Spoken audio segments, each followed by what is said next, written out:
InnerQuest explores various pathways through which you can connect with the infinite wisdom of the universe and apply it to personal, professional, and spiritual growth. This program, featuring accomplished practitioners, educators, and authors, is provided by Infinity Foundation, an innovative center for holistic studies and research. We invite you to share this journey with us.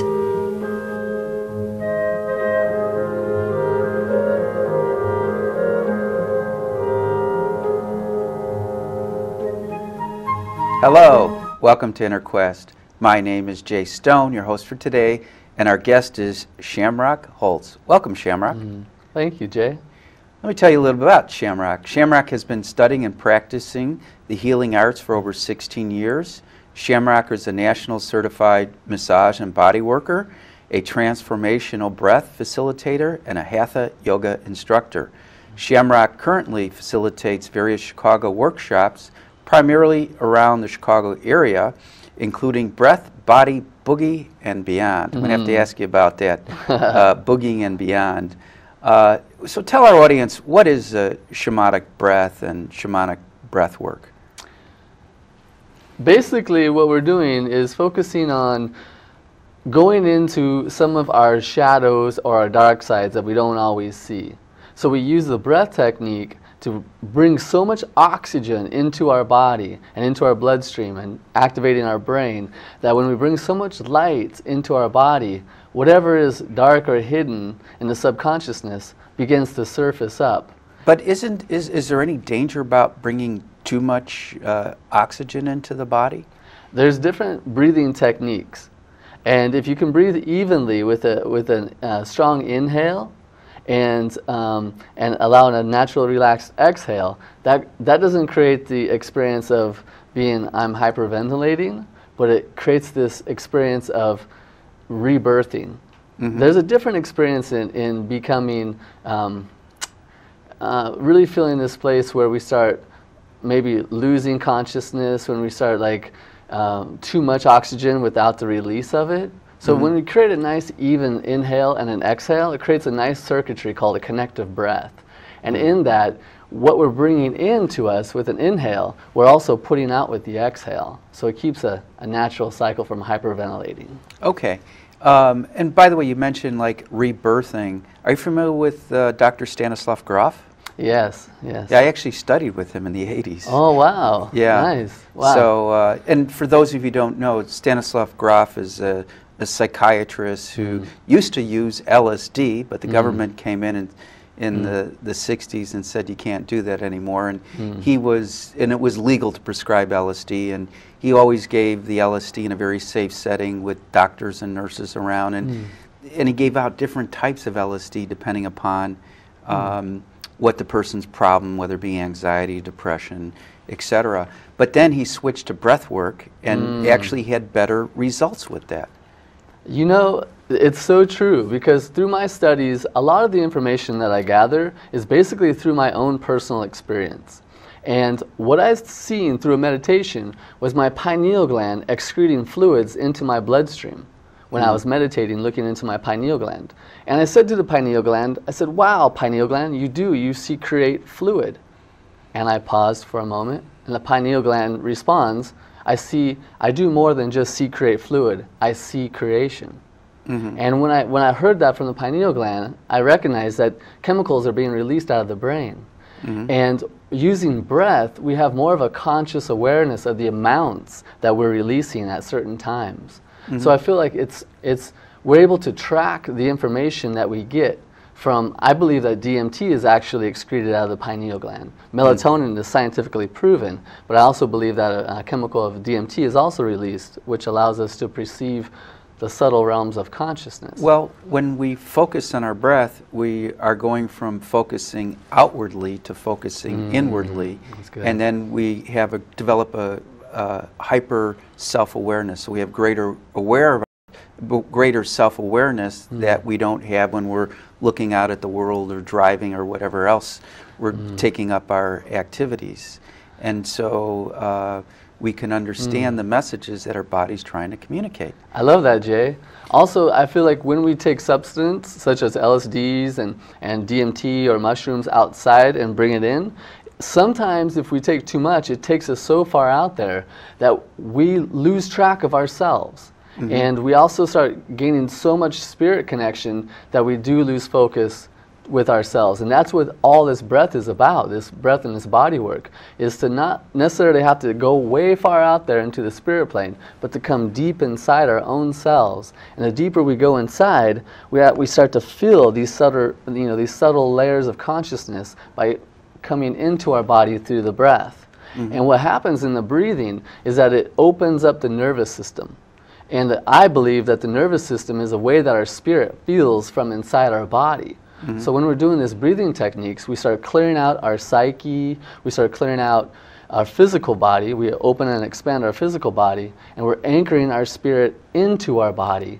And then with a clear nervous system, we can start to feel the experience around us from inside our body on the spirit eye. Let me ask you, how much time do you spend a day working on your breath? I do have a daily discipline, and as much as through the day as possible, because I recognize when I lose my breath, I go to my subconscious thoughts. I go to all those thoughts that I have programmed inside of me, who I think I am or what I've learned along the way. And it's fine and it's fantastic to rely on the subconsciousness, but in that, when I lose my breath, I move to the state of reaction. So I start to react to all my experiences from my subconscious mind. When I do have a conscious breath and I'm breathing in the moment, I have the ability to respond to the energy that's around me. And so do you start your mornings off with like 10 minutes of breath work or? Yeah, I do something called the breath of life. And so I crank up the music, and on an inhale, I reach up, I go, and exhale, I go, ha, ha, ha. So I crank up the music, and I go for 3 to 5 minutes. And what kind of music are you listening to? Well, there's this woman named Sonia Choquette, and she has a song called Breath of Life, or Live Your Spirit, and it goes really well with the movements of the breath of life. So I usually dance to that one. And so I start out going, ha, ha, ha, and then I begin to move my body in the dance. So that's how I wake up, is I do this, bring oxygen into my body, but then I start moving my body at the same time of bringing oxygen and breath. And then I'll sit down after all that life force is built up and rolling and going inside the body and activated. I sit down and I meditate with it. And then I do something called connective breathing. When you meditate, how long do you sit and meditate for? With this particular breathing method, it's usually for about another 5 to 7 minutes. Yeah, and you sit in lotus position? Yeah, so once I do the breath of life and I get I'd rather approach meditation with movement in my body than just sitting down in a silent. I feel like dancing and moving anchors us into a deeper state of meditation. So I move into something called connective breathing, and it's in and out of the mouth, and it goes something like this.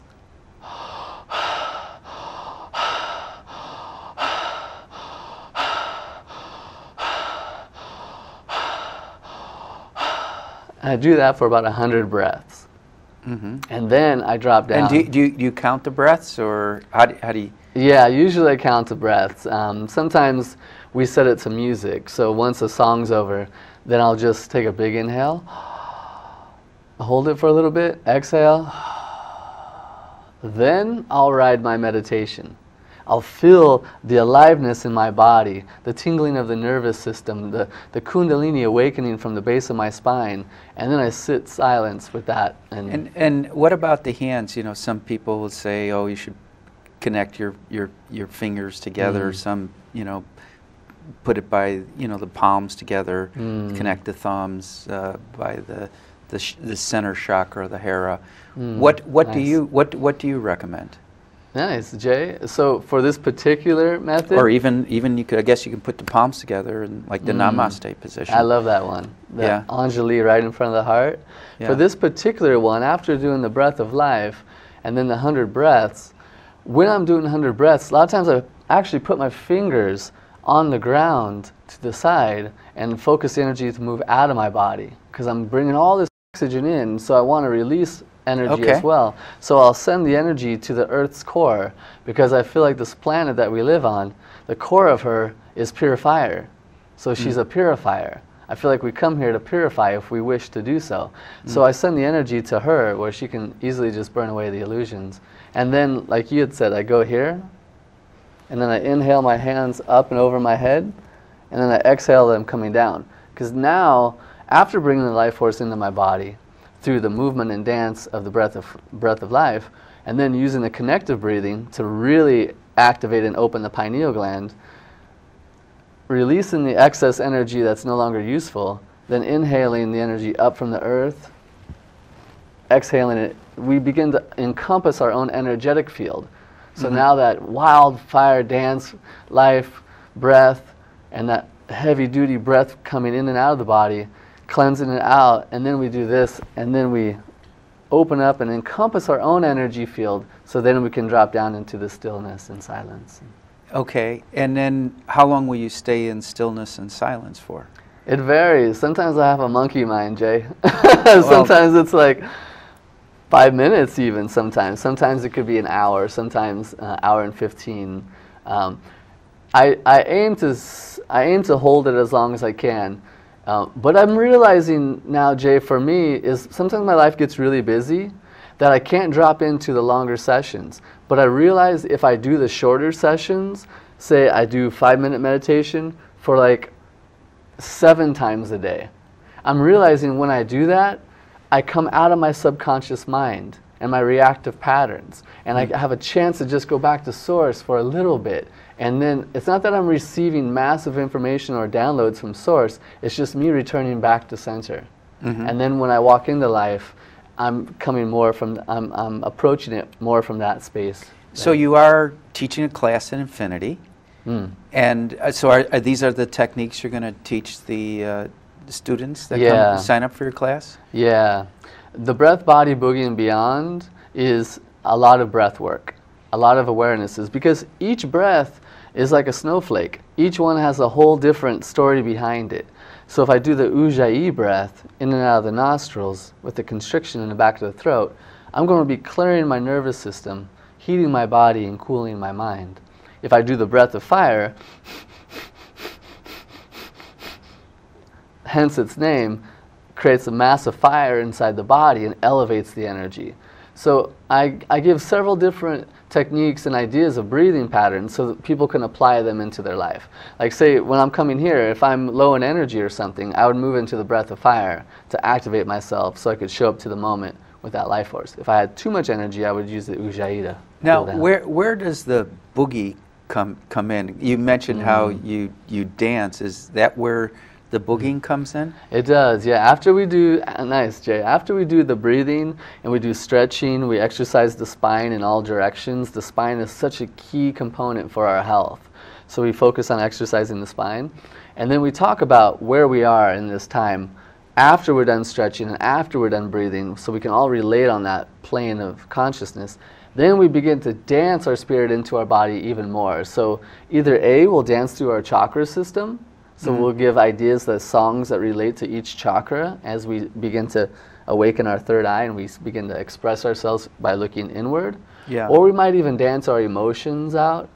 So there's a few different techniques that we do to dance. I really feel the importance of dancing at the end, because when someone's done all that hard work and clearing out the subconscious thoughts and looking into their fear patterns and showing up for them and breathing into them, that's what I'm working on, is something called the art of breathing into it.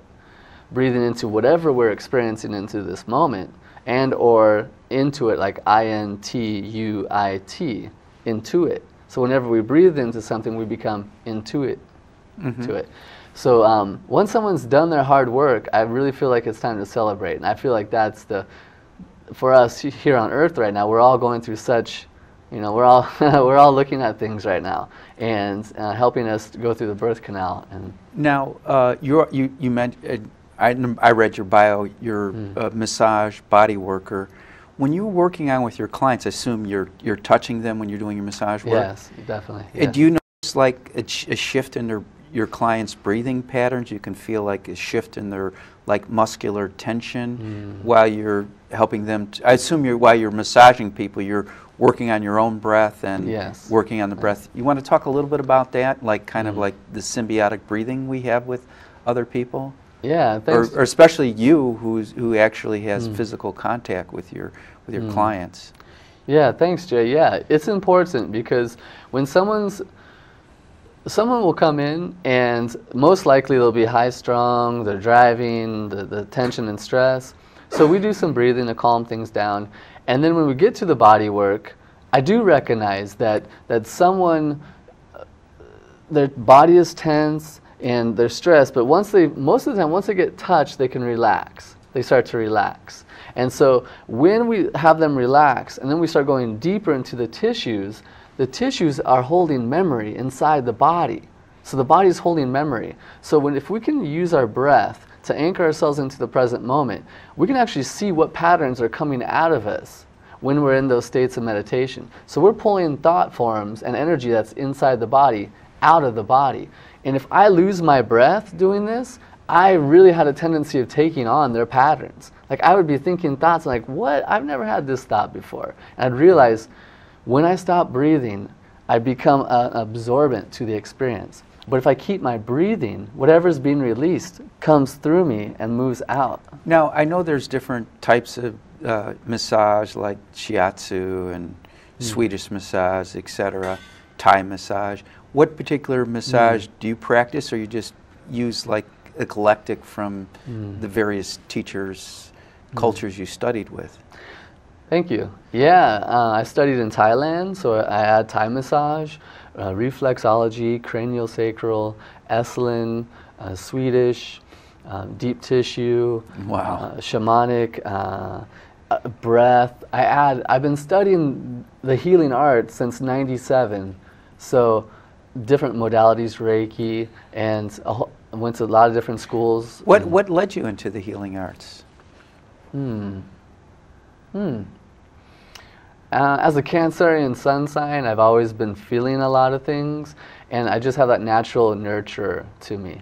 Okay. And so that kind of, I always took care of plants when I was younger, and so then I just kind of just wanted to help humans out as well. And you know, before the show we were talking, and I asked you if your name was truly Shamrock. Why don't you tell our audience a little bit about, you know, growing up on the reservation and how you got your name? It was a modern-day reservation. It was a mix between loggers and Native American Indians. What part of the country are we talking about? This was in Oregon. Okay. West coast of Oregon, near Lincoln City, 60 miles south of Portland. What Native American tribe? 5 different tribes were brought into one location, I think in the 1800s. Was there any conflict between the tribes?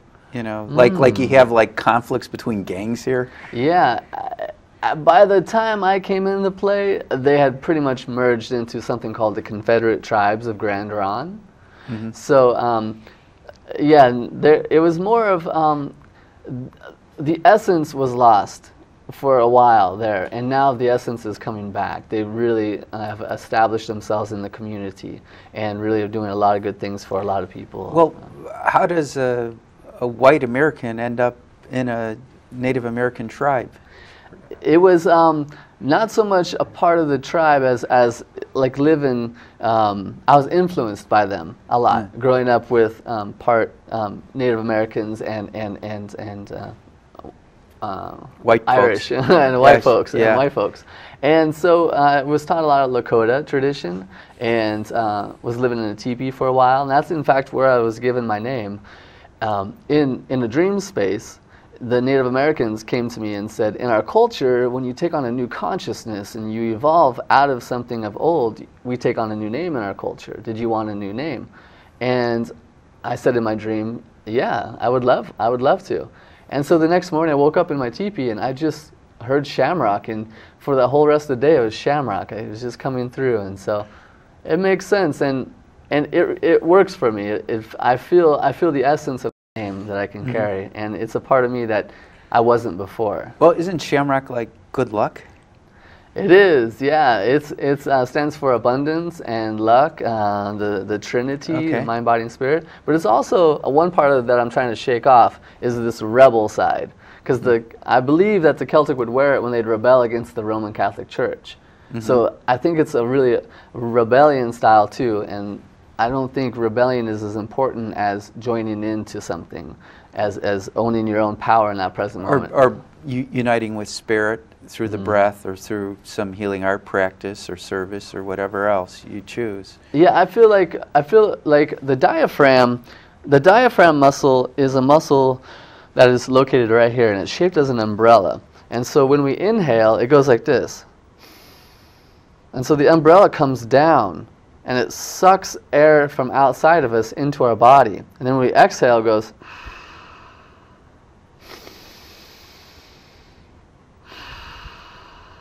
And to me, this diaphragm muscle will do 80% of our breathing for us. But because we breathe so much from our shoulders, our nostrils, our lower back, that this muscle isn't doing as much for us, which is natural tendency. Well, I think it's very important to use the diaphragm because what's on the other side is the kidneys and adrenals. And so good diaphragmatic breathing is massaging the adrenals, and which people often feel tired and fatigued. My opinion is they're not they're overusing their adrenals and underutilizing their breath. That's good information, Jay. I also feel like I like to look at life as the chakra system. So I feel like as a conscious human species on this planet, we are moving out of a third chakra consciousness, which is we're here in this dimension learning about power. Are we stealing other people's power from them? Are we giving our power away to somebody? Or are we using our power to regain our presence and move the life force out of the, when we gain our personal power back, we can move the life force up into our heart. And from here, the first three chakras to me are the first three stages of the ego, meeting now the first stage of spirit. So to me, that's the massive transitional period we're in right now. The last stage of the ego ruling is meeting the first stage of the spirit ruling. So we're all learning how to bring breath and spirit into our old subconscious patterns that aren't working anymore. And that's, we hold a lot of subconscious fear here. So once I have a subconscious fear, it blocks this area, which is taking my own personal power away, because I've given my power to that fear. But if I can breathe into it with this diaphragm, I can use my diaphragm muscle just to move my physical body enough, it begins to actually open up and I regain my power. Because the physical body, to me, is the most dense part of our consciousness. So whatever manifests into our body is basically in the most dense part of our consciousness.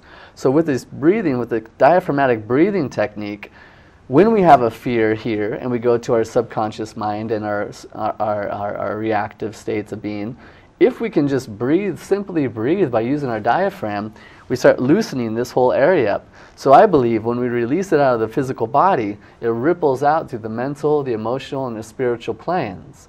So not even having to figure out why I'm afraid right now, why am I full of fear, why am I hurting with my stomach, if we just breathe into it, it creates the ripple effect. And well, because you're not feeding the fear by thinking about it. You know, Nice. your consciousness is on your breath, your being, not on the fear that creates all sorts of unhealthy hormonal changes like the fight or flight cortical hormone response. Now, before the show, you also mentioned you've studied in Turkey. You also mentioned earlier Thailand. You've got an interesting path where you've gathered all this knowledge. Why don't you tell our audience, like some of the teachers you studied, like that breathing workshop or study you did in Turkey and other places you've traveled to? Well, thank you. Yeah, Judith Kravitz, teacher of Transformational Breathing Foundation. She is a fantastic teacher on the art of breath. I think she's been doing it for 35 years, and she cured throat cancer that she had when she was younger through the art of breathing. And another major teacher in my life is Sonia Choquette. Well, and did you travel to, where did you study with Judy Kravitz at? Yeah, with Judith Kravitz, went to Istanbul, Turkey, and Antalya, Turkey, and Miami, Florida. And that's quite a contrast. yeah, And I've got some more studying coming up in Massachusetts, and then Cabo, San Lucas. And Oh, that's tough place to go to. I know, I sacrifice sometimes. Yeah. And so, yeah, Judith Kravitz with Transformational Breath is a fantastic teacher, and she really understands what she's doing, and she's really organized the experience. Well, her life, if she didn't learn those important lessons about the breath, she wouldn't be alive. Oh, that's true. That's Yeah. a good point. So, well, tell the audience what you learned in Turkey. You were, you know, you were telling a great story before the show how you didn't speak the language, and how they ended up with the same story. So the transformational breath is humongous because it not only clears our physical and our mental and our spiritual, it starts to cleanse our planetary consciousness, that what we all make up. And so we went there with these breathing techniques a lot. And so there's 5 of us. And myself and another one were the only ones who spoke English. The other woman spoke English and Turkish, and 3 other people only spoke Turkish. And through those 7 days of practice, we all had the same story of all being Native Americans in another lifetime together. And we could tell each other the same story that we had in our visions during our breathing, hour-long breathing techniques, and they all came together. Wow. Like I would be in this moment, and then I would run out the door and I'd go experience something, and then we'd come back and they would actually experience that experience. So we all kind of went back to a point in time. We went into, the breath led us to timelessness, where we had access point into past, present, or future possibilities. Well, I don't know if you've ever heard the expression soul cluster or soul group. That we live lives together in previous lives, and we stay together with some key members of our soul cluster or soul groups in current or future lives. Oh, I got truth bumps on that. That feels good. Yeah. Now, where else have you studied? Any other? You mentioned Thailand, so that was for massage. Yeah. Do you think it's a benefit to go to like Turkey to study breathwork or Thailand to study Thai massage? I do. I think it's really important to go to where the art came from. I just got back from Peru and studied with some shamans down there, and it's a depth that you get. And not speaking clear English with a lot of the people puts me in a place that I have to be unfamiliar, and I have to be really keen with what I say and how I say it. So in that, we really help the telepathy level pick up too.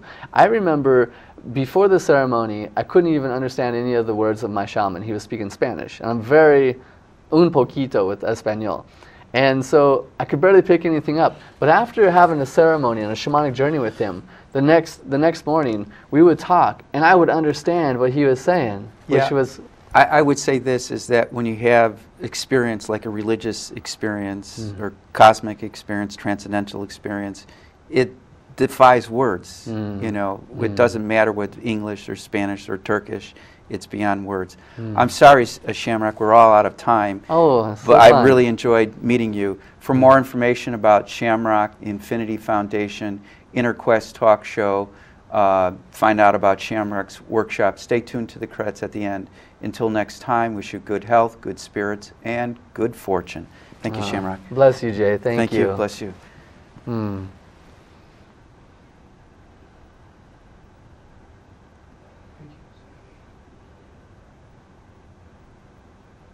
Infinity Foundation, or any of our other programs, please visit our website, infinityfoundation.org, or call us at 847-831-8828.